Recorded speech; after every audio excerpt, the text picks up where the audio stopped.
Hola, ¿qué tal? Bienvenidos a la Jaula del Nube y sus entrevistas. Y esta vez está con nosotros Abraham Romero, que bien, pues él es especialista en ciberseguridad. De igual manera están mis compañeros del grupo Polite del OIEC.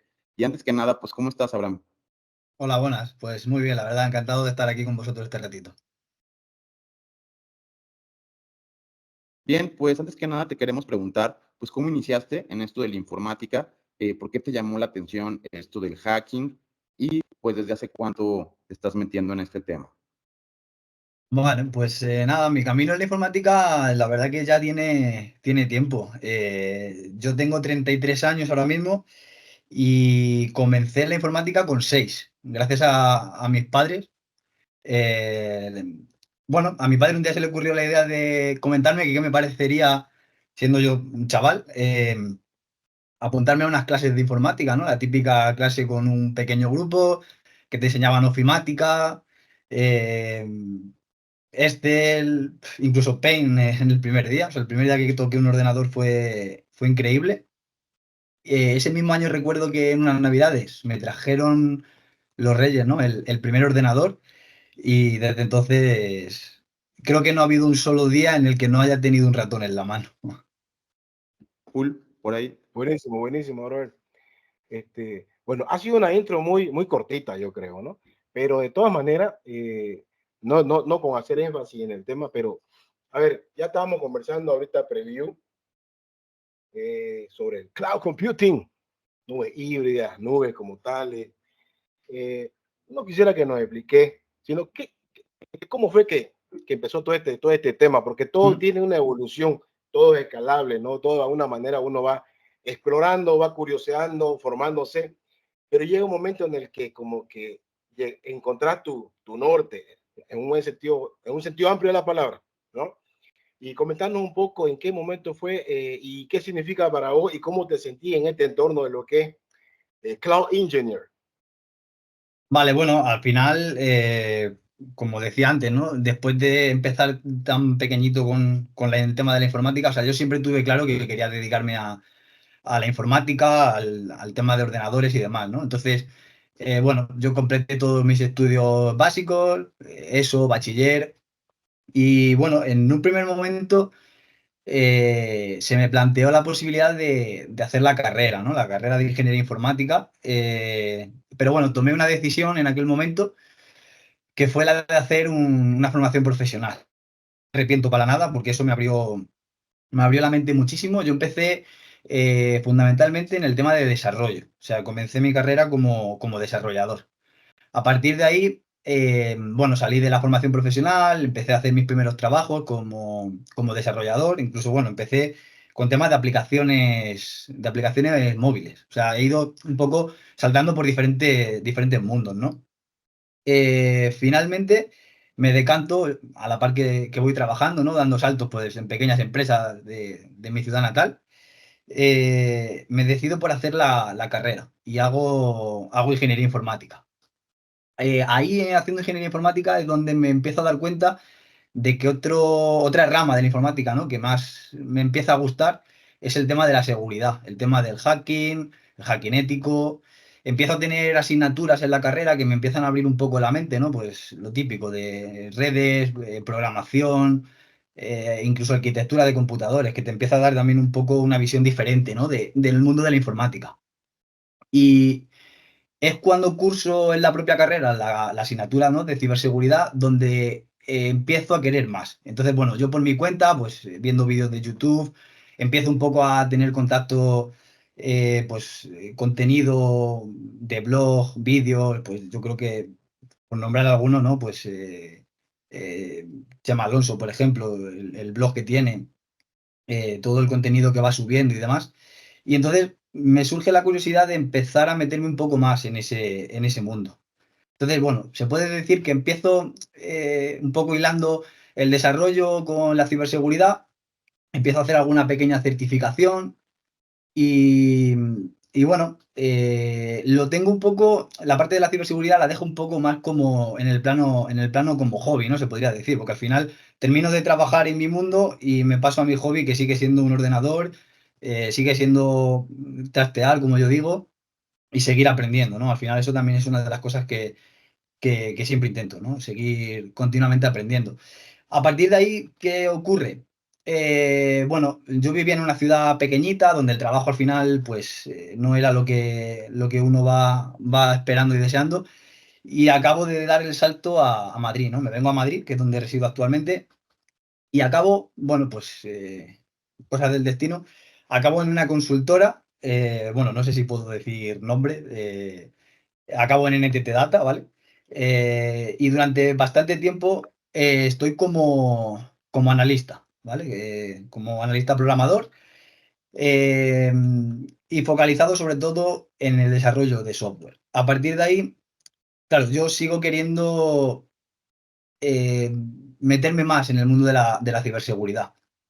Continúo avanzando por mi cuenta y decido, pues, ya que terminé la carrera, comenzar el máster, ¿no? Entonces me matriculo en un máster de ciberseguridad, un máster oficial, lo completo y bueno, llega un punto en el que también asumo que a nivel profesional, después de tantos años ya trabajando en el sector del desarrollo, a lo mejor por ese camino no voy a tener mucha salida, ¿no? Y lo asumo como algo, pues, para mí, para seguir aprendiendo, crecer profesionalmente.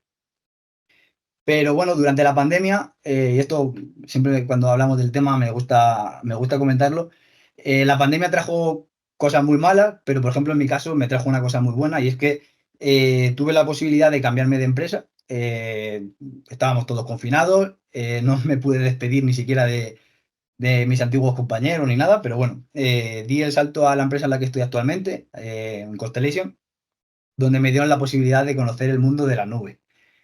De primeras empiezo a trabajar con AWS, llevo ya, bueno, van a ser casi 4 años con ellos y, y ha sido donde, por así decirlo, descubrí un mundo más allá del desarrollo por un lado, ¿no? De la seguridad, de la ciberseguridad por otro, que es lo que más me apasiona, y creo que es un punto ideal para unificarlo, ¿no? El mundo del cloud creo que tiene parte de desarrollo, tiene mucha parte de arquitectura, que es en lo que más me estoy focalizando ahora mismo, pero por suerte tengo también esa capacidad, ¿no? de poder continuar con el tema de ciberseguridad aplicado a la nube, y es un mundo inmenso y además en continua evolución, ¿no? Que es otra de las cosas que valoro mucho.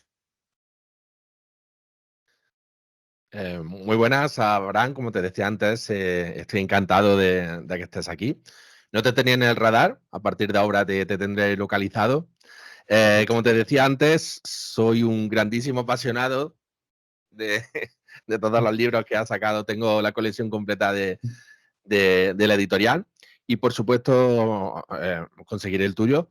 Me voy a esperar un poco por si coincidimos en algún congreso para que, además de comprarlo, pues ya me lo firmes.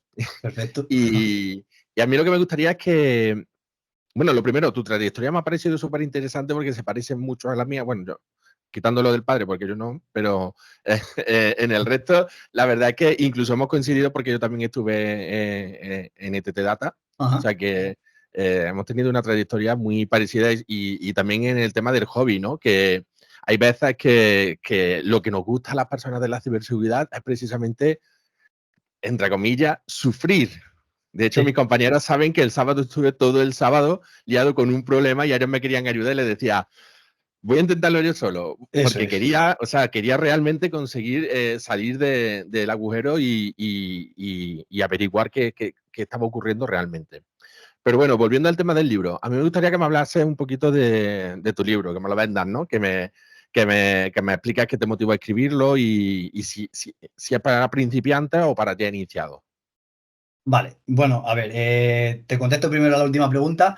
Yo considero que el libro es ideal para principiantes, ¿vale? Porque el libro está escrito, por así decirlo, desde cero, para una persona que ni siquiera conoce el término del cloud, ¿vale? O sea, me hablan de cloud computing, me hablan de la nube, me hablan de muchos conceptos que no sé.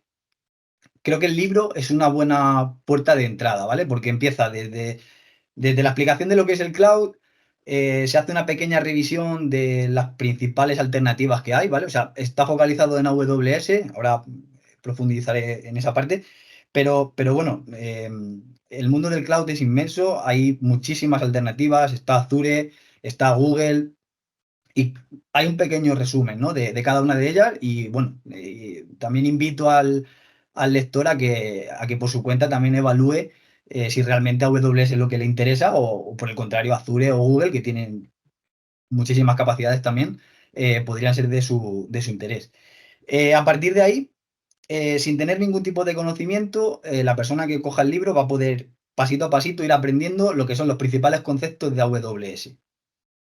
Bueno, el hecho de que esté basado fundamentalmente en AWS al final es evidente porque, bueno, es el cloud que más se podría decir que controlo, es en el que trabajo día a día, en el que llevo ya casi 4 años trabajando.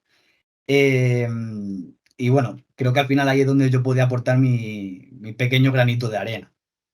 En cuanto a la motivación de por qué escribirlo, bueno, yo llevaba mucho tiempo ya utilizando AWS y al final, pues como pasa también con el tema de la ciberseguridad, cuando descubres algún concepto o quieres hacer algún tipo de prueba, terminas de trabajar, pero corto en el PC de la empresa y me voy a mi PC personal, ¿no? Y empiezo a trastear. Em, entonces, claro, aquí hay un punto, ¿no? Que es el tema de las certificaciones. Después de ya mucho tiempo pues, trabajando en AWS, bueno, en la empresa nos pidieron la posibilidad de realizar alguna de las certificaciones iniciales que tiene AWS. Entonces, nada, coincidió que me empecé a preparar la certificación, comencé a estudiarla y cuando la terminé y conseguí, bueno, aprobarla, ¿no? Me planteé la posibilidad de decir, si todo lo que he estudiado, he probado y he recopilado, ¿no? Porque al final la información, lo digo en el libro, información en Internet hay mucho texto, hay mucho vídeo, pero creo que el tener un contenido realmente aplicable y centrado en un punto concreto, creo que eso no, yo al menos no lo había visto, ¿no? Y también un poco por la experiencia de mis compañeros que también estaban haciendo la certificación y demás. Y pensé, ¿y por qué no auno todo esto, ¿no? en un libro y lo escribo? Y así surgió un poco la idea. Perfecto, muchas gracias. Gracias. Genial, genial. Abraham, para mí también un gusto Sí, poder compartir el espacio siempre aquí de la jaula, ya sabes, este espacio es abierto para todos ustedes. Y bueno, David tocaba en la parte del libro, ¿no es cierto? Cómo tú lo enfocas a la parte de AWS. Pero también hay un término que a veces lo dejamos o hemos visto que en las empresas lo dejan de lado, el término del hardening, ¿no? O sea, tú hablas mucho de hardening y bueno, me imagino que como experiencias cada uno hemos encontrado en organizaciones, en empresas donde cogen sus servidores, instalan todos los paquetes o instalan el siguiente, y a la final de cuentas no saben que efectivamente es un hardening, ¿no?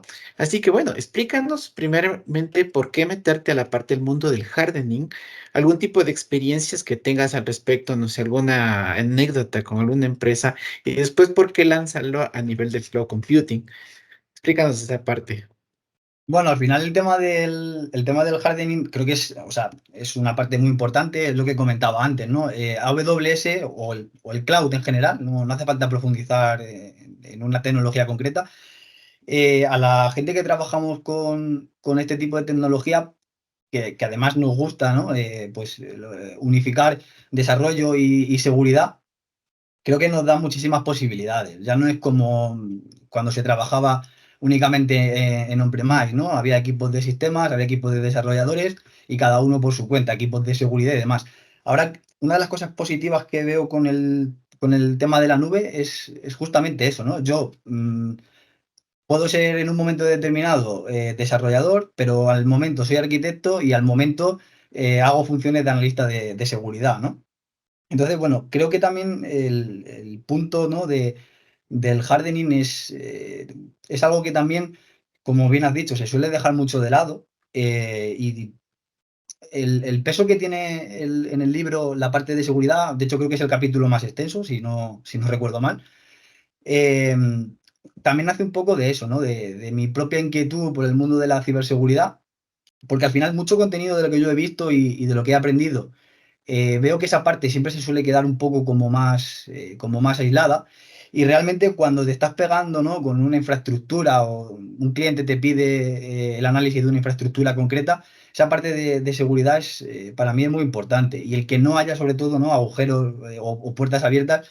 Claro, ahora todo el trabajo que se hace en la nube suele recaer en un pequeño grupo de personas, por regla general. Lo que decía antes, ya no hay un equipo de sistemas, un equipo de seguridad, un equipo de tal, que a lo mejor hacen diferentes tareas en diferentes espacios de tiempo. Ahora, cuando hacemos una infraestructura, pues puede ser que un pequeño grupo de desarrolladores sea el encargado de toda esa parte, ¿no? Y es un concepto que creo que no debe dejarse de lado. O sea, al final hay que cambiar un poco el chip del mundo on-premise al mundo cloud y pensar que al final el hecho de que, vale, no tengo un rack de servidores, no tengo un firewall físico que meterme y manejar, pero es que realmente sí tengo una consola de administración donde voy a tener un WAF que tengo que configurar correctamente, los privilegios de una máquina, al final son conceptos que hay que ir trabajando. Y bueno, creo que el libro tiene esa parte de seguridad con bastante peso y bueno, espero que en ese sentido sobre todo los nuevos usuarios, ¿no?, puedan coger ese concepto. Bien, ¿cómo abordarías ahora sí que de esta parte de la implementación de una nube híbrida para una empresa que ahora sí que necesita combinar recursos locales y a la nube? Bueno, pues en este caso vuelvo un poco a lo de antes, ¿no? Al final, por la propia ya experiencia que tengo en esta tecnología, pues sin lugar a dudas utilizaría AWS, ¿no? AWS tiene muchísimos servicios, muchísimas herramientas que nos puede permitir, pues, tener esa parte tanto on-premise, ¿no?, en las propias instalaciones del cliente, como en esa parte cloud. Aquí entra en juego un poco pues lo de siempre, ¿no? Habría que ver un poco qué requisitos se esperan, qué funcionalidad se quiere implementar. Y bueno, una de las cosas que, por ejemplo, en el libro se comenta, ¿no?, es la búsqueda siempre de datos. Habría que ver un poco qué es lo que requiere ese cliente. Si quiere simplemente, pues, por ejemplo, tener en la parte de la nube el almacenamiento, procesamiento de datos, pues perfectamente podríamos tirar por servicios como S3, podríamos tirar por procesamiento serverless, ¿no? Eso dependería un poco de las capacidades que espere el usuario. Bien, Abraham, pues a mí me gustaría preguntarte un poquito del proceso creativo de tu libro. Con esto ¿Sí? me refiero a cómo nos podrías explicar el hecho de, pues, cómo se crea el libro. Ya muchas personas que nos siguen posiblemente también tengan conocimiento en alguna área, pero de eso a poderlo llegar a plasmar o difundir o demás, pues es complicado. ¿Cómo te ordenas?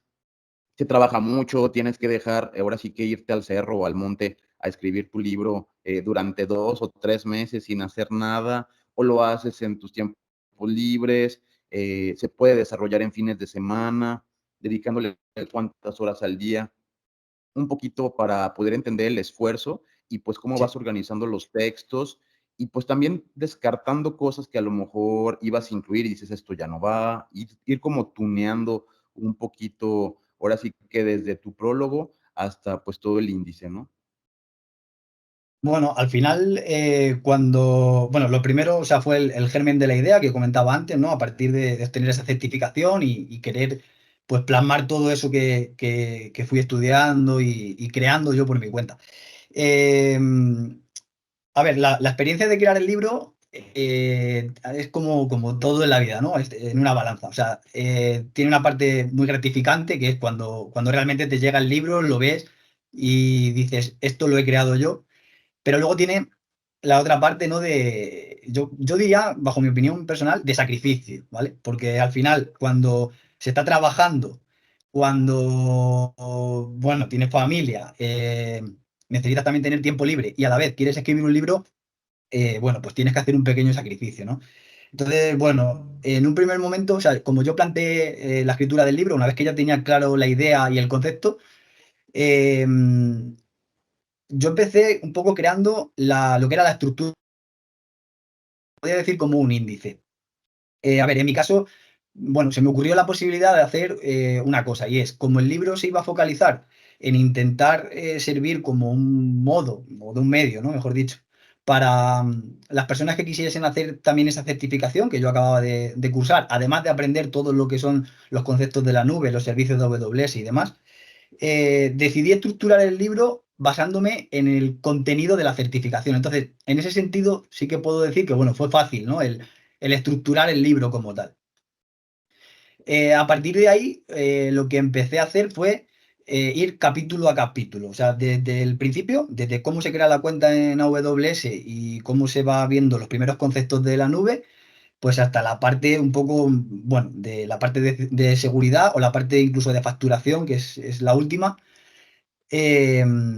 Fui poco a poco, capítulo a capítulo y un poco viendo, o sea, realmente qué quiero explicar, qué se ve en la certificación y qué va a servir realmente, ¿no? Todo esto lo fui haciendo, realmente esto empezó en verano, un poquito antes de comenzar las vacaciones de verano. Durante mis vacaciones de verano, propiamente dicho, yo, bueno, me fui con mi mujer a la playa y llevaba un ordenador, como no era, como era de esperar. Y bueno, fundamentalmente, ¿cómo he escrito el libro? Pues levantándome muy temprano, o sea, madrugando mucho, 5 o 6 de la mañana, aprovechando un poco las horas, o bien en la que todavía la familia está durmiendo y yo puedo escribir, o cuando coincide con época de trabajo, pues antes de conectarme a trabajar, siempre intentar sacar, pues eso, un par de horas o 3 antes de empezar el día, antes de empezar la mañana. Pues luego, el grueso del día, trabajo y familia, y por la noche, pues después de cenar, pues la mayoría de los días me ponía a escribir. Y esto ha sido así, pues durante, sí, 3 meses más o menos, fines de semana incluidos, o sea, no hay descanso, no hay fiesta, no hay... Cuando quieres hacer algo realmente, ¿no? Eh, También sacrificas un poco tu tiempo, pero al final vas viendo, cuando va saliendo capítulo a capítulo, y vas viendo lo que has hecho y cómo va saliendo todo, según lo tienes en la cabeza, a mí eso es lo que me daba la fuerza de decir, venga, seguimos y ya queda poco, ¿no? Buenísimo. Bien,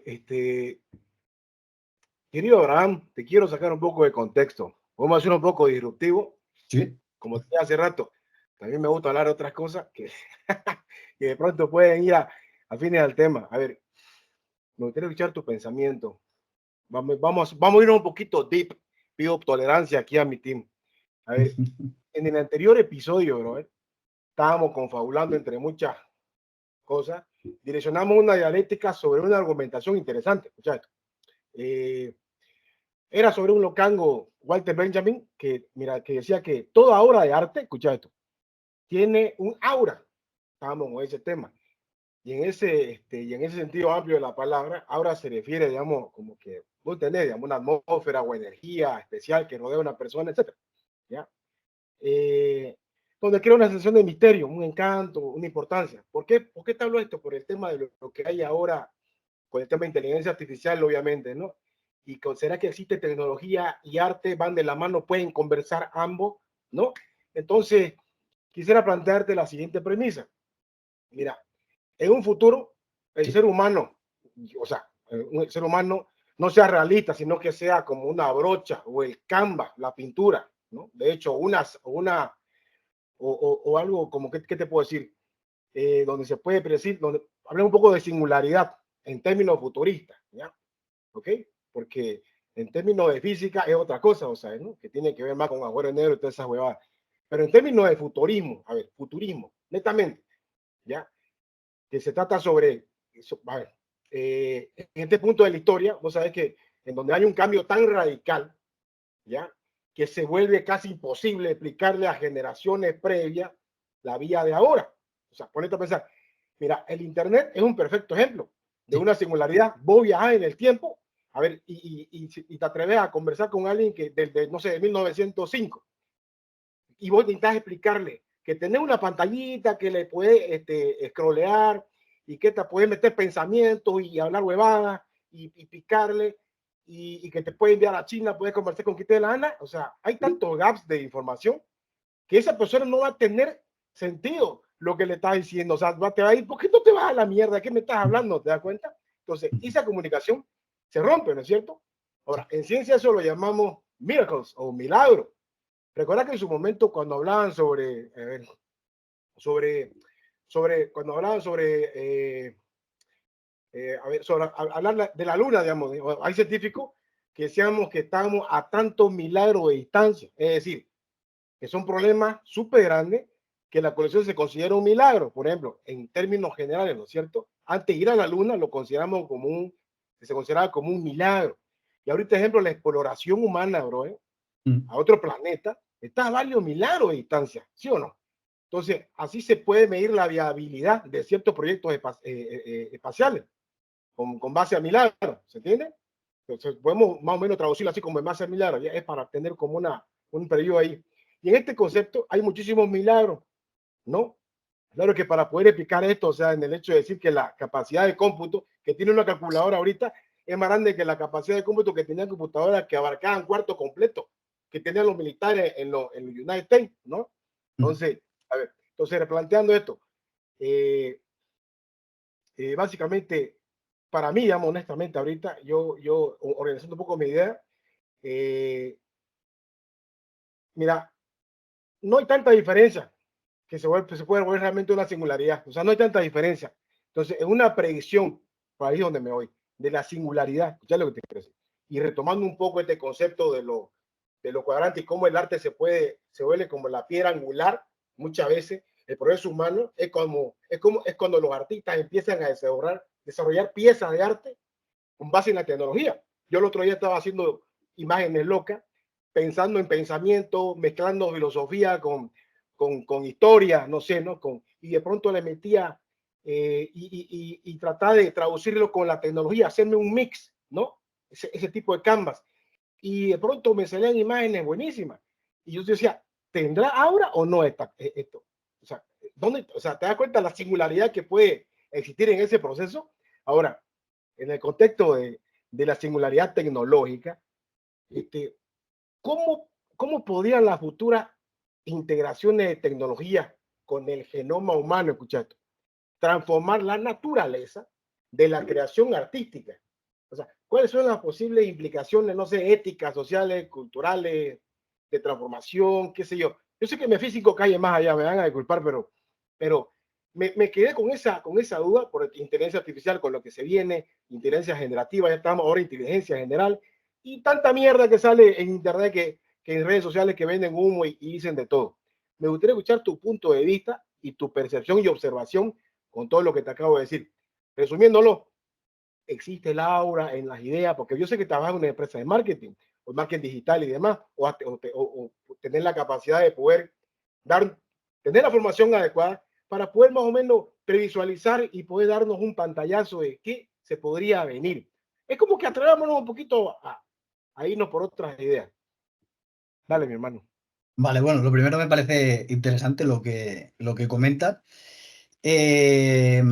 A ver, yo tengo un poco sensaciones encontradas, ¿no? Con todo esto que comentas. A ver, está claro que la inteligencia artificial ahora mismo ya no es futuro, sino que es presente, o sea, porque las cosas que estamos viendo actualmente, ¿no? Con cosas como ChatGPT, con Gemini ahora de Google, las demos que estamos viendo, ¿no?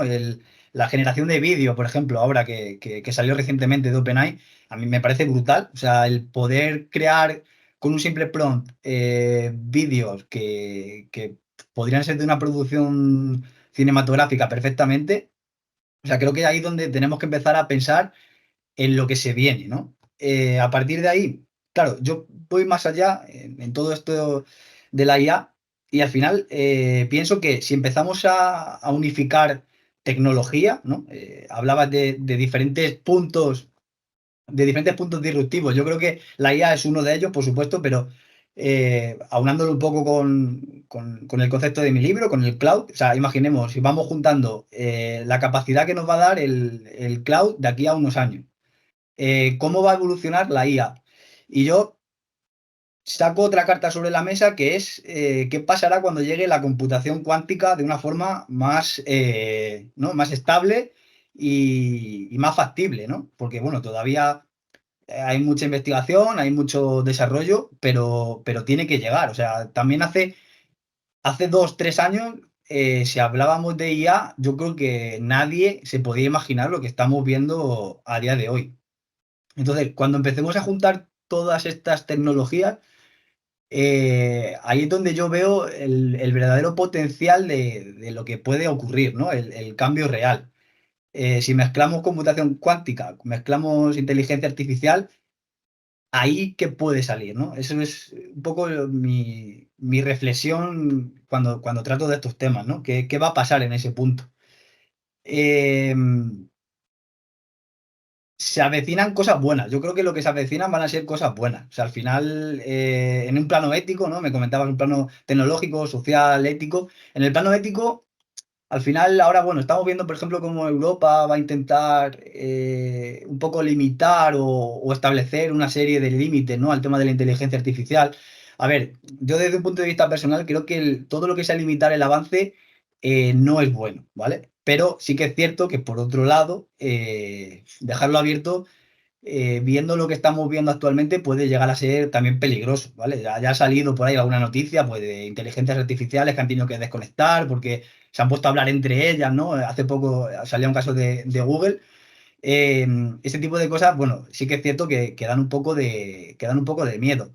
En un plano social, por ejemplo, justo hace poco estaba leyendo varios artículos que han salido a la palestra hace un par de días por redes sociales, sobre todo en TikTok, que seguro que lo conoceréis, el tema de WorldCoin, ¿no? De cómo hay gente que está vendiendo su iris a través, o sea, para obtener una criptomoneda. Y claro, en ese plano social, por ejemplo, yo sí que tengo más preocupaciones, porque sí que veo gente que está haciendo movimientos que a lo mejor ni siquiera son conscientes, ¿no? De lo que están haciendo. El hecho de vender la biometría de tu iris, que es algo único, propio, ¿no? De cada ser humano. eh, bueno, creo que ahí hay que tener un poco de control y sobre todo de saber lo que estamos realmente haciendo. Entonces, creo que todo puede ser positivo, creo que van a venir cosas buenas, pero es cierto que hay que tener un cierto control de hasta dónde, ¿no? Estamos dispuestos también a llegar. Que Creo que la tenemos que ayudar nosotros, robótica. ya vos ves, Neuralink, Sí, Neuralink sí, también está con su tema, o sea, correcto. es que tiene que haber un factor importante, moral, ética, Sí, ¿no? Que ya se está trabajando en ello, todos lo sabemos, ¿no? Pero muchos lo omitimos porque con la creencia limitada, con los estándares y con la normalización, mira todo lo que te voy a decir, normalizar. Cuando yo y vos estamos conversando y hablamos de inteligencia artificial, perdón, y de pronto te puedo decir, no, es que, claro, sí, ahorita está conversando una con otra, pero ya estamos comenzando a normalizar. Y sí, cuando sí, normalizamos un concepto es donde empezamos a jodernos, bro. ¿Te das cuenta? Porque no nos vamos a esa callecita más atrásito y decir, a ver, pensemos, vamos por parte. ¿En dónde estamos? Veamos la historia, veamos el presente, qué estamos haciendo. Totalmente de acuerdo que hay que vivir con ello, hay que usarlo de la manera, pero de una manera ética, con moral, de una manera correcta, pero sabemos cómo somos los seres humanos, pero no hay que perder esa credibilidad y fe, digo yo. De hecho, para eso son este tipo de podcast y demás, que ya vos ves, vos comenzás con un tema de desarrollador y demás, terminás siendo un ingeniero en cloud, arquitecto, que al final de cuentas haces todo. Sos arquitecto, diseñás, armás, hablas ese idioma, digamos, y también te vas por otro lado, porque al final son herramientas donde se siguen construyendo y se convierten en algo híbrido y se convierten en un todo. Pero en cambio, cuando entendemos la base, a ver, entendamos los primeros pasos y los primeros pininos. Aquí, ¿para qué queremos hacer todo esto? Para hacer el bien, para ayudarnos, para ayudar a los demás, ¿no es cierto? Por eso comparto totalmente tu opinión. Y es un poco complicada, lo sé. Lo sé que es complicado pensarlo esto, no es nada fácil, para nadie es una tarea fácil responder este tipo de preguntas, pero lo pongo aquí, digamos, no a tela de juicio, sino como para abrir una dialéctica entre todos ustedes y respeto y me gusta mucho tu opinión, querido. gracias. Eh, bueno, después de la exposición de mi compañero, mi pregunta va a parecer un poco simple, pero eh, mira, a mí me gustaría saber, al igual que pasó en su día con la ciberseguridad, de que se comenzó a hablar de ciberseguridad, pero sabemos que realmente lo que es la ciberseguridad en sí no es que se aplique en todas las empresas, sino en las grandes empresas y están ahí un poco las pymes que... Vale, en el club está pasando algo parecido, o sea, ¿tú crees que hay muchísimas empresas que están migrando o únicamente las grandes empresas y las pequeñas pymes o las medianas empresas están ahí expectantes para ver qué ocurre? Y una segunda pregunta encadenada, me gustaría saber ¿qué tendencias para ti son los top topic, los hot topics, perdón, en materia de cloud? Vale, bueno, la primera pregunta, yo creo que ya hemos llegado al punto de inflexión en el que, o sea, no solo las grandes al mundo cloud, ¿vale?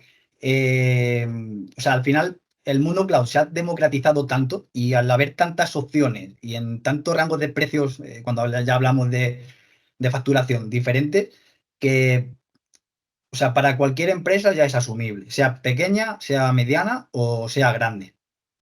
Eso como primer punto. Evidentemente, las empresas grandes tienen una mayor capacidad, ¿vale? Porque tienen sus propios equipos, pues a nivel interno que de funciones, pero luego a la vez también vemos cómo se está empezando a tirar de proveedores externos. Por ejemplo, en el caso de mi empresa, ¿no? Pues estamos asistiendo a diferentes compañías de diferentes tamaños, o sea, tenemos desde compañías muy grandes a compañías muy pequeñitas, donde les estamos dando pues soporte un poco adecuado pues a sus necesidades, ¿no? No es lo mismo lo que te puede requerir un banco de primer nivel nacional, pues a nivel de infraestructura, a nivel de seguridad y a nivel de procesamiento, que lo que te puede pedir pues a lo mejor una compañía más pequeñita que tiene unos ciertos servicios y que lo que requieren es un poco de asesoramiento o que les ayuden, ¿no? Pues a montar un proceso pues para su propio negocio. En cuanto a tu segunda pregunta, bueno, no sé si te queda resuelta la primera pregunta. Sí, correctísimo. Muy bien explicado, gracias. Vale, y bueno, la segunda pregunta, un poco, ¿no? Yo te puedo dar mi opinión, más que otra cosa, en ese punto, ¿no?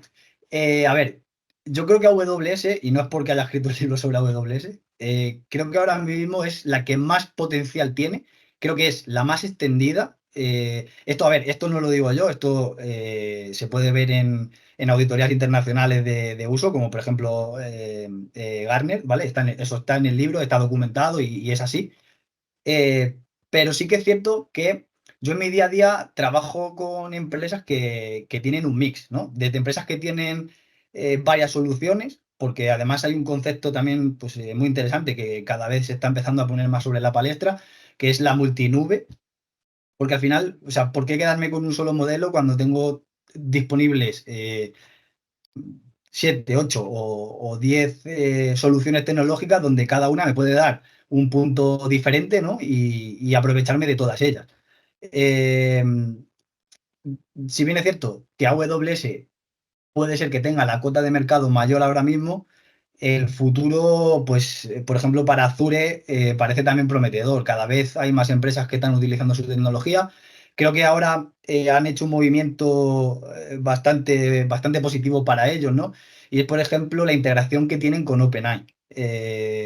Por ejemplo, yo ahora mismo me encuentro trabajando en un proyecto de inteligencia artificial basado en la nube y cuando quieres trabajar con modelos de OpenAI, sí que encuentras ciertas limitaciones, ¿no? Y en ese sentido, por ejemplo, pues Azure lo ha hecho muy bien, Microsoft lo ha hecho muy bien con sus acuerdos con OpenAI.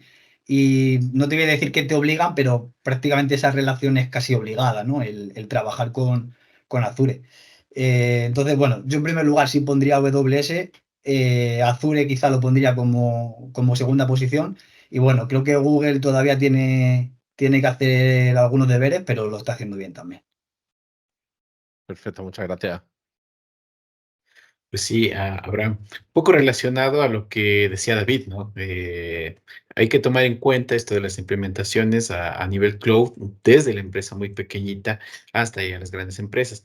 Es mucho más fácil que una empresa grande empiece a adoptar este tipo de tecnologías. Sin embargo, bueno, de mi experiencia propia aquí en mi país, yo he visto mucho que todavía como que algunas organizaciones, algunas empresas se agarran con las uñas todavía de poder tener sus equipos on-premise, de tener su propia infraestructura, y tal vez se rehúsan un poco a pasar a la parte cloud, porque hay veces hay muchas inseguridades, ¿no? Hay como que no, ¿dónde estarán mis equipos?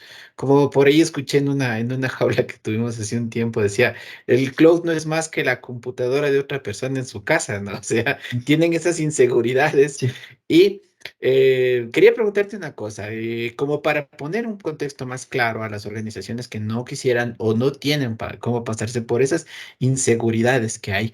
Coméntanos cómo sería, desde tu perspectiva, hacer una transición efectiva de nuestras infraestructuras on-premise y pasar al cloud sin morir en el intento, ¿no?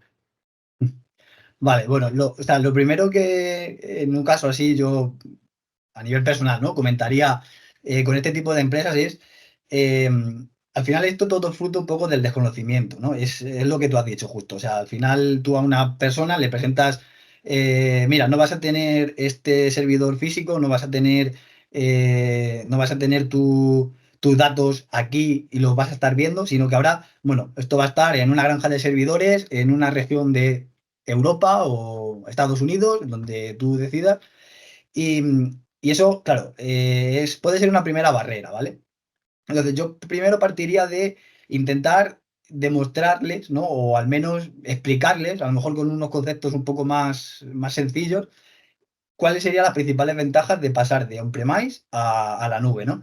Y yo creo que al final hay un punto determinante bueno, que al final, como todo, ¿no? Nos afecta a todos, pero en el caso de una empresa aún más. Y creo que es el dinero, el tema económico, ¿no? O sea, el pasar de una infraestructura on-premise con todo lo que ello supone de mantenimiento, instalaciones, alquiler de locales, el coste físico de los componentes, ¿no? Porque al final, cuando tú gestionas tus propios servidores, si un disco se te quema, lo tienes que cambiar. Tienes que tener un equipo preparado para ello, que te dé soporte y que te hagan esa adquisición, ese montaje y luego continuar con ese mantenimiento. En el momento en el que las empresas entiendan que todos esos gastos de implementación y mantenimiento en la nube se van a reducir exponencialmente, creo que empezarían a entender bastante mejor el concepto de la nube, ¿no? Eso como primer punto. Luego, bueno, el tema de las inseguridades, al final pasa como con toda la tecnología, ¿no? O sea, en el momento en el que una tecnología se va adoptando, al final vamos confiando más en ella. Creo que también es importante exponer los casos de uso, o sea, en el momento en el que tú a ciertas empresas pues les explicas, mira, empresas de la competencia, empresas de ciertos sectores o empresas de cierto renombre, todas están migrando a la nube. eh, Tiene que ser por algo, ¿no? O sea, una gran empresa no va a dar un salto al vacío sin estar seguro de lo que está haciendo. Y al final, ejemplificarlo creo que es una buena forma. De hecho, por ejemplo, en el libro recurro mucho en el capítulo donde explico las diferentes alternativas, hago un poco, bueno, un pequeño repaso de los principales clientes que tiene cada uno de los proveedores de cloud. Y bueno, respondiendo también a tu pregunta de cómo haría esa transición efectiva, bueno, lo primero, o sea, siempre hay que tener claro qué queremos pasar a la nube. Hay casos en los que puede haber software que a lo mejor que no queremos pasar a la nube. También puede ser un buen momento para analizar realmente qué tengo y qué es útil, ¿no? Porque, o sea, es sorprendente la cantidad de empresas en las que al final vas a hacer una migración de on-premise a la nube, te pones a analizar qué servicios tienen, qué software tiene, qué necesitas, cuántas licencias tienes, por ejemplo, compradas, ¿no? Y al final, al hacer una primera fase de análisis de qué tengo y qué me quiero llevar, muchas empresas se dan cuenta de que a lo mejor tienen un sobredimensionamiento en cuanto a licencias, software y herramientas brutal. Entonces, primer punto de partida, un análisis de situación, qué tengo, qué necesito realmente y qué me quiero llevar. Eh, yo también soy partidario de hacer ese movimiento por fases, o sea, no tienes por qué coger todo tu negocio y llevártelo a la nube, ¿vale? Lo puedes particionar, me llevo esta parte, luego me llevo esta parte, lo voy probando todo, veo que todo funciona, veo que no se ha roto nada, que mi negocio sigue estable y a partir de ahí dar el salto definitivo. Genial, muchas gracias por tu recomendación. ¿Cuáles han sido los mayores retos a los que te has enfrentado ahora sí que desde que iniciaste en tu trayectoria profesional, ¿y qué tips les darías a los que quieren empezar a iniciarse en todo ese tema del cloud computing? Bueno, yo creo que el principal reto ha sido cambiar, yo creo que la mentalidad, ¿no? O sea, al final, cosas como las que comentaba Alex hace un momento, al final nos pasan por la cabeza a todos, ¿no? O sea, cuando te presentan el cloud por primera vez y ves que ahora tengo una máquina virtualizada donde tengo mi aplicación web, te asaltan muchas dudas, ¿no? Y realmente hay un trabajo detrás de comprender qué tengo, qué estoy haciendo y qué es lo que quiero. Entonces, sí que pondría a lo mejor como mayor reto, ¿no? El cambiar la mentalidad, es decir, esto ya no está en un servidor como era anteriormente, ya no despliego esta aplicación conectándome a un IS, ¿no? Y haciendo ese despliegue, sino que ahora lo hago a través de una consola o lo hago a través de infraestructura mediante código. Yo creo que sí, que el cambio de mentalidad ha sido un poco el reto más importante. Y luego, como tips, ¿no? Para personas que quieran adentrarse en el mundo del cloud, pues lo primero es que lo cojan con ganas, eso es indudable, o sea, hay que tomárselo como un reto más. La gente que nos dedicamos a la tecnología, pues eso, ¿no? Informática, de ciberseguridad, inteligencia artificial, ahora que surge el tema, eh, tiene que ser algo que nos llene, que nos apasione y tomarlo como voy a crecer profesionalmente. Además, es algo que está muy demandado ahora mismo, o sea, la cantidad de ofertas de trabajo en el mundo cloud son increíbles y creo que esto cada vez va a ir a más porque al final va a ser la tecnología predominante en cuanto a desarrollo de infraestructura, estoy casi convencido. Eh, bueno, que seleccionen aquella en la que más cómodos se sientan. O sea, como decía antes, hay muchísimas alternativas, no solamente está AWS. Y comenzar poco a poco, ¿no? Al final, cualquiera de las tres grandes, una documentación increíble. Tienen tutoriales, tienen certificaciones que están muy bien. Y yo recomiendo empezar por ahí. Bien, a mí me gustaría que me comentaras acerca de la responsabilidad que tienen algunos proveedores de hosting. ¿Con esto a qué me refiero? Pues a lo largo de algunas problemáticas que he visto, por ejemplo, con el phishing, como es el caso, pues siempre el phishing está hosteado en algún lado, ¿no? No es como que esté hosteado ahí en Marte todavía. A lo mejor posiblemente después nos vamos a enfrentar, también es uno de los problemas que creo que vamos a debatir en el futuro, o me gustaría empezar a escuchar opiniones, pero en cuanto ya seamos, ahora sí que tengamos satélites o cierta infraestructura fuera del planeta, pues van a ser las cosas más diferentes. Pero por el momento, ahorita los proveedores de hosting, como tú lo mencionas, Amazon Web Services, Google Cloud, son los proveedores principales.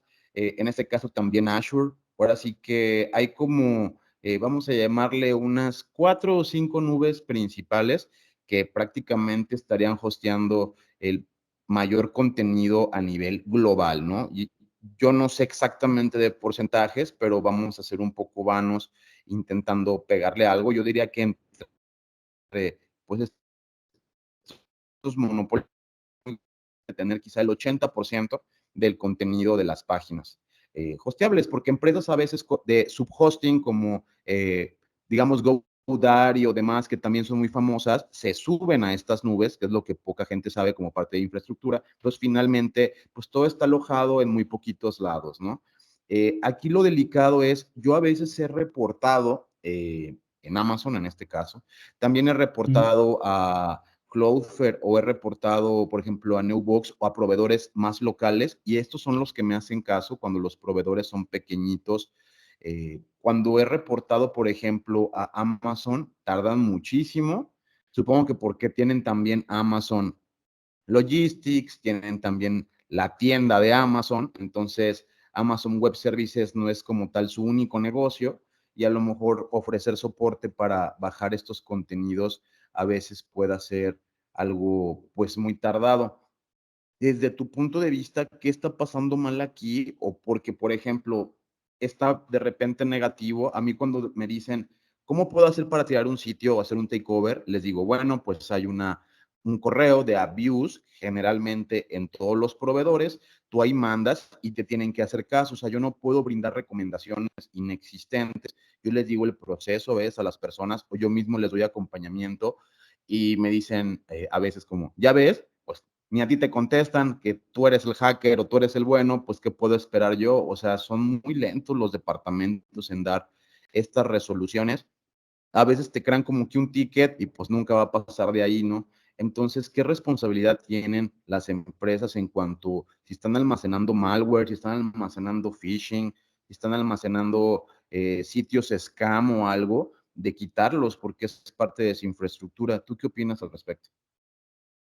Bueno, a ver, como opinión personal, claro, aquí me surge, la verdad que hasta ahora no me lo había planteado así como lo has dicho, y me surge como una especie de debate interno, ¿no? Porque al final, claro, es verdad que el responsable último, ¿no? de lo que se sube a la plataforma es el proveedor, porque al final está alojado en sus propios servidores, eso es cierto.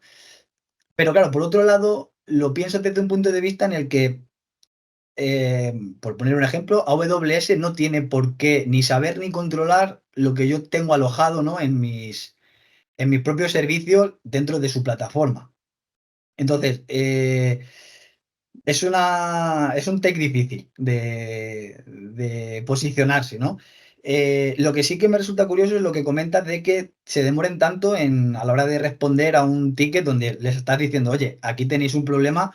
Eso sí que me sorprende, la verdad, me sorprende bastante, porque al final este tipo de cosas también hay que verlas como un problema reputacional, ¿no? O sea, imaginemos si se empieza a extender la creencia o la realidad de que se está utilizando un proveedor de cloud como AWS pues para ofrecer servicios de phishing o para alojar malware. Es ciertamente complejo. A nivel personal sí que creo que estas plataformas deberían de tener responsabilidad, evidentemente. Deberían de actuar y en el momento en el que una persona reporta cualquier tipo de incidente como el que tú has dicho, creo que deberían de tomar medidas inmediatas. Yo te puedo comentar desde el punto de vista de partner de la plataforma, ¿vale? Cómo trabajamos a nivel de soporte y te puedo garantizar que el soporte que nos dan es excelente. O sea, son muy rápidos, responden muy rápido y los problemas que podemos tener, pues tanto a nivel de plataforma como de infraestructura o problemas relacionados con el día a día, tenemos un soporte muy bueno y muy rápido. Pero sí que es cierto que si lo que comentas es así, deberían de darle una vuelta. Venga, Pul. Correcto. Bien. Querido Abraham, Open Gateway, yo sé que sabe algo de eso.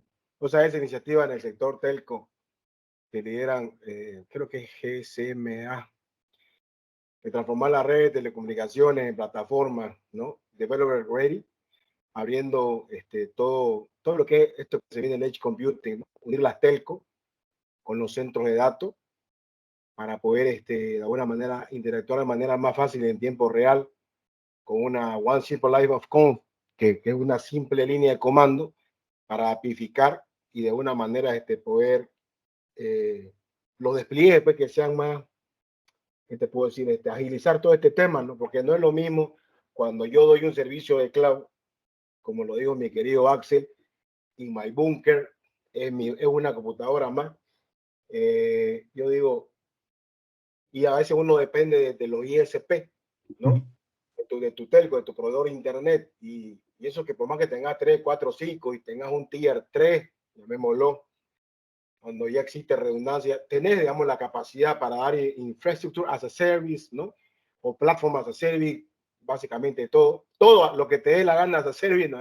Entonces, pero el tema es que con esto, el tema de lo que está transformando, como lo conocemos, porque muchos decían, puta, con esto se va a joder los servicios de cloud. Yo digo, yo creo que no, porque honestamente, no, mi pensar, porque yo digo que va a haber oportunidades y nichos de mercado para que microempresas como nosotros podamos unirnos a esas telcos y ser parte de esos nodos de comunicación para poder brindar servicios y soluciones, ya sea AWS, qué sé yo, pues, ¿no?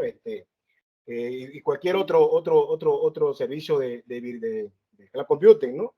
¿Qué pensás de esto? Si has conocido algo del tema o podés comentarnos algo también. Bueno, la verdad que a ese nivel no había entrado nunca. También me parece un punto interesante. Creo que al final la relación que hay es evidente, ¿no? Y tienen que ir de la mano. Por ejemplo, a lo mejor saliendo un poco del tema telco que comenta, ¿vale? Pero voy hacia otro punto similar, que es, por ejemplo, AWS está montando infraestructura para la comunicación con satélites, que va por ahí también un poco, ¿no? En relación, al final, el relacionar telco con comunicación vía satélite, por ejemplo, es algo que está muy ligado y ya se está empezando a hacer y se está empezando a implementar. Entonces, bueno, creo que pueden ir de la mano. Creo que pueden ir de la mano, sin duda. Podría ser un punto de avance, la verdad. Me interesaría un poco por el tema y investigaré sobre lo que has dicho. Va a estar buenísimo, la verdad que va a estar súper bueno y cuando gana podemos volver a conversar. Obviamente porque teniendo mucho conocimiento en AWS, yo tengo en otros también aquí con el team. La idea es esa, no más adelante armar, como dice mi querido Héctor, no tanto debate, sino un grupo de apoyo donde se comparte experiencia y sobre todo también tratar de crear nuestro propio fucking nodo, ¿no? ¿Por qué no? Bueno, porque al final le cuente eso. Es como hacer una VPN más grande. Es un concepto intencionado de otro Internet entre nosotros, between Sí. us. Esa es la idea, ¿sí o no? ¿Sí o qué?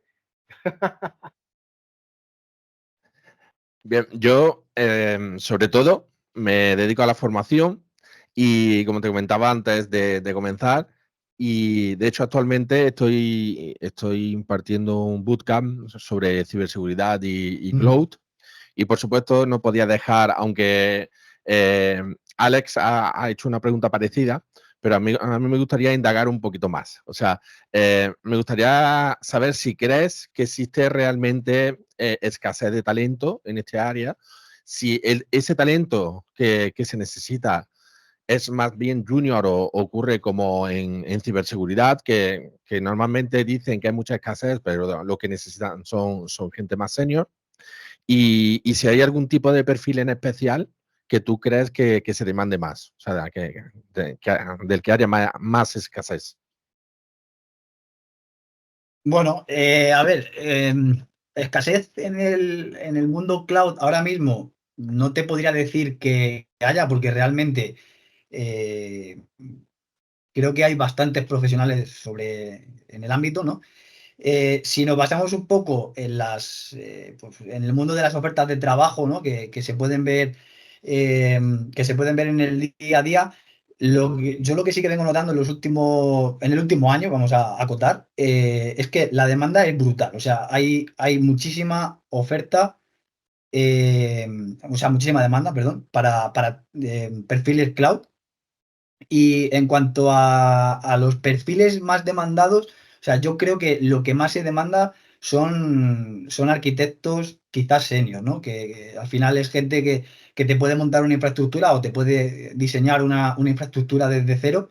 Eh, y para eso yo creo que se necesita al final un conocimiento técnico y funcional bastante elevado. O sea, tampoco llevamos tanto tiempo en el mundo cloud como para que haya a lo mejor perfiles como por ejemplo en ciberseguridad de ciberseguridad que lleven 20 años trabajando evidentemente es muy difícil encontrar perfiles así.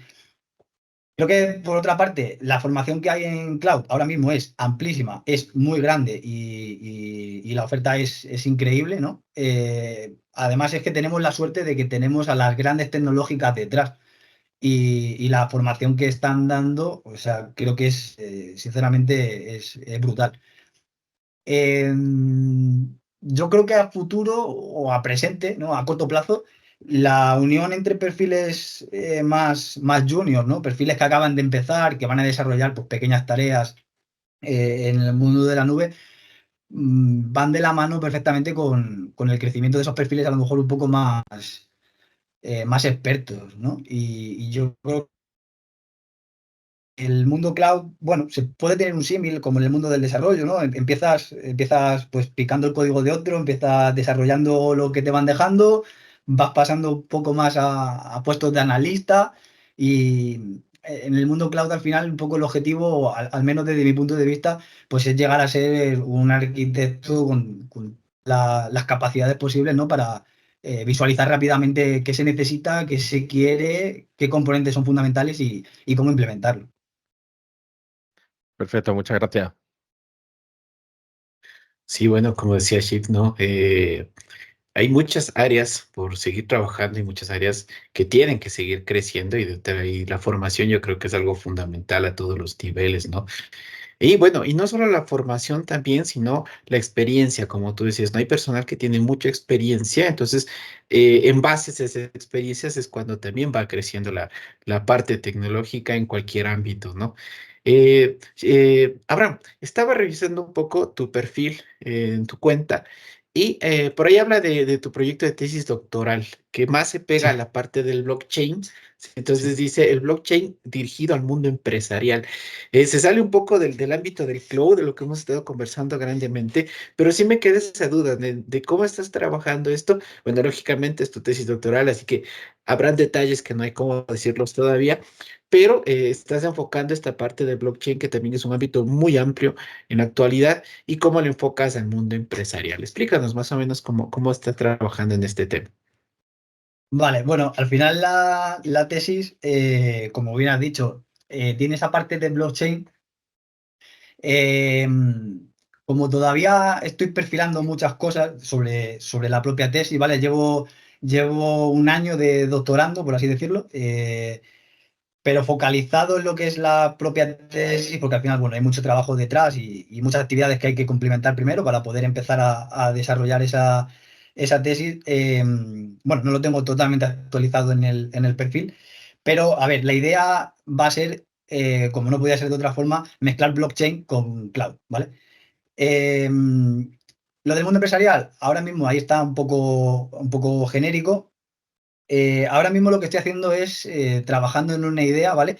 De cómo el blockchain, apoyado por el cloud computing, podría ser beneficioso para, en concreto, ¿vale? Lo estoy un poco focalizando en concreto en compañías aseguradoras, ¿vale?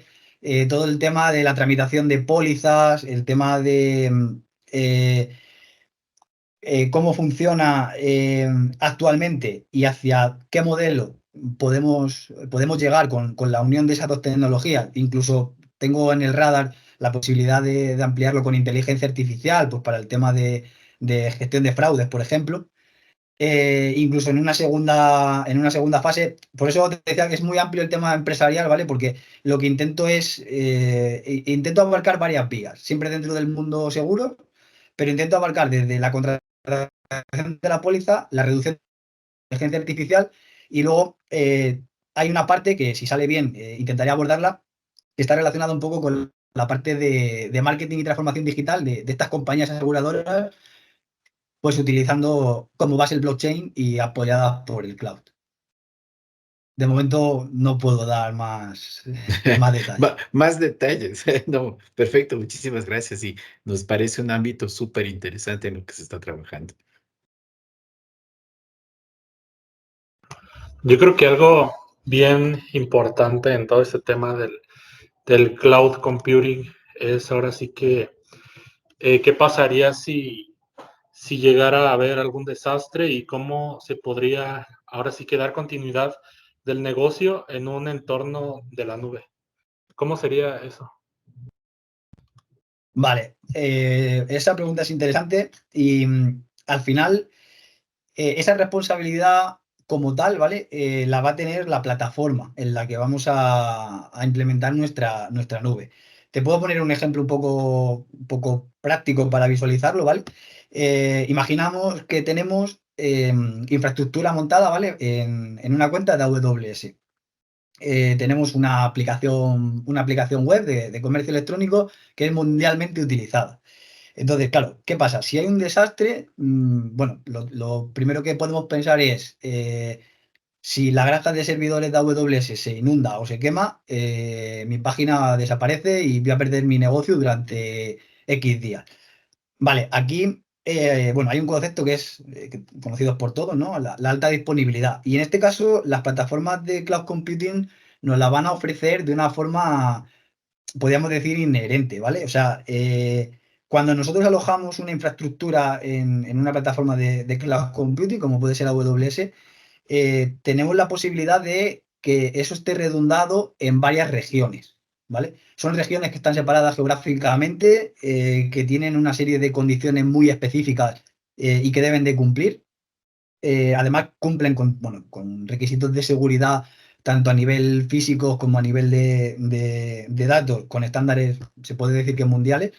Y en ese sentido, sí que es cierto que tenemos que confiar en el buen hacer de la plataforma, ¿no? Y confiar que si un centro de datos resulta afectado por una catástrofe, si toda la configuración está correctamente hecha y la plataforma realmente cumple con lo que nos está diciendo, va a haber otra región en la que ese centro de datos va a seguir operativo y va a actuar a modo espejo y nuestra aplicación va a seguir funcionando. Bien, Abraham, pues en realidad ha sido un gusto tenerte por aquí. Creo que podríamos seguirle un ratote, pero pues ya habrá tiempo de hacer más debates y de hacer más interacciones. Ahora sí que de antemano, pues un gusto y pues muchas gracias a la audiencia. ¿Algo más que quieras agregar? ¿Tu cuenta de Twitter, alguna red o cómo te puedan seguir las personas? Bueno, sí, nada, me gustaría daros las gracias a todos por darme la oportunidad de pasar este rato con vosotros. Hemos comentado temas muy interesantes. Me apunto el tema final de Paul sobre las telco. Me parece un debate curioso que podría dar para mucho más. Y bueno, nada, por redes sociales está mi cuenta de Twitter, que es twitter.com/Abraham Romero C. Y sería nada, un gusto poder veros por ahí a todos. Muchas gracias y ya saben, vayan a buscar el libro del editorial Zero X Word. Gracias a todos, esto fue La Jaula del Noob.